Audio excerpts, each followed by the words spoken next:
Генетски анализи со кои ќе се предвиди однесувањето на туморот, но и ефектот од терапијата која ја прима онколошкиот пациент, ќе се прават на Природно-математичкиот факултет во Скопје во лабораторијата за молекуларна биологија и геномика. Според професорите, анализите ќе овозможат прецизно и навремено детектирање на генски мутации клучни за изборот на онколошката терапија, но и следење на текот на болеста како и други важни клинички параметри. Генерално постои тренд да се користат тие анализи за предвидување на она што го викаме биолошкото однесување на туморот, значи како ќе реагира на постоечката терапија, на таргетираната целна терапија која се почесто се применува за среќа и кај нас, благодарејќи на фондот, меѓутоа која е исклучително скапа и во тој поглед без да се направат детални генетски анализи, користењето на таква терапија не само што е огромен трошок за фондот, туку може да биде проблематични за пациентот доколку ја нема мутацијата на која таргетираниот лек делува. Во тој случај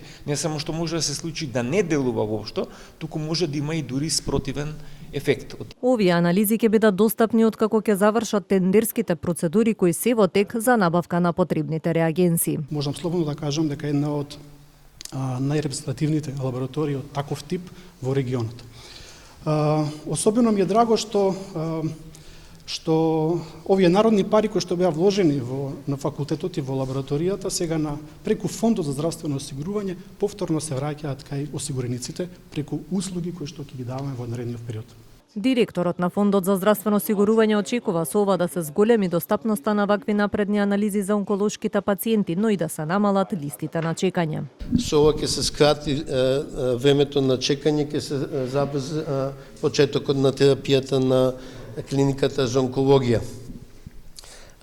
Би додал дека во НГС делот очекувано во 25-та да завршиме со околу 1500 анализи, значи тоа се околу 1500 пациенти за околу 66 милиони денари. Ова станува збор за релативно скапи истражувања, посебно ако се работат повеќе гени или се работи целиот геном. Дополнително планот на фондот е во иднина да се воведат и анализи со кои при инвитро процедури ќе се утврдува дали ембрионот е здрав пред да биде ставен во матката на мајката, со што ќе се намали ризикот од генетски заболувања.